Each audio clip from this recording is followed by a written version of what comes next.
முருகன் அத்தோ கடை. மக்களே, இந்த கடைக்கு போனீங்கன்னா ஒருத்தர் தாடி வச்சுட்டு கம்மன்னு சிரிச்சுக்கிட்டு இருப்பாரு. கொற்ற மலையில அத்தோ சாப்பிட இந்த கடைக்கு தான் இன்னைக்கு நாங்க வந்திருந்தோம். வந்தோன்னா சுட சுட அத்தோ பண்ணி கொடுத்தாரு. இந்த கடையோட ஸ்பெஷலே பாத்தீங்கன்னா அண்ணனோட சிரிப்பு தான். சிரிப்புக்கு அப்புறம் ரொம்ப ஸ்பெஷல் பாத்தீங்கன்னா அத்தோங்கிற பேரை தவிர எங்களுக்கு இந்த பர்மா ஃபுட்ல எதுவுமே தெரியாது. வேற பேர் சொன்னாரு. ஏதோ பேஜோ மொய்ங்கோ ஜோஜோ அப்படின்னாரு. அதெல்லாம் நமக்கு வாயில கூட நுழைய மாட்டேங்குது. அதெல்லாம் வேணாம். இப்போதைக்கு நமக்கு தெரிஞ்ச அத்தோவே மெயின்டைன் பண்ணிக்கலாம். அத்தோ வாங்கி ஃபர்ஸ்ட் சாப்பிட ஆரம்பிச்சிட்டோம்.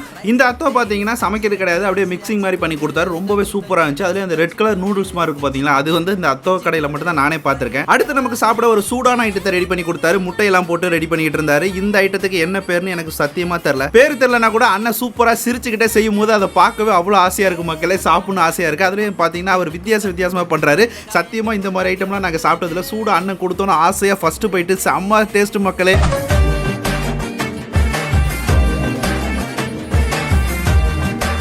அதுக்கப்புறம் இந்த கடையில் ரொம்ப ஸ்பெஷலானது இந்த வாழைத்தண்டு சூப்பு. ரொம்ப சூப்பராக இருக்குது. சுட சுட வாழைத்தண்டு சூப்பு. இது சாப்பிட வாழைத்தண்டு மாதிரியே கிடையாது, ஆனால் ரொம்ப சூப்பராக இருக்குது. கண்டிப்பாக இந்த கடைக்கு வந்தீங்கன்னா இதை ட்ரை பண்ணி பாருங்கள். நான்லாம் இது குடிச்சது கூட கிடையாது, ஆனால் ஒரு டைம் குடிச்சதுக்கப்புறம் இது அடிக்ட் ஆகிட்டேன்.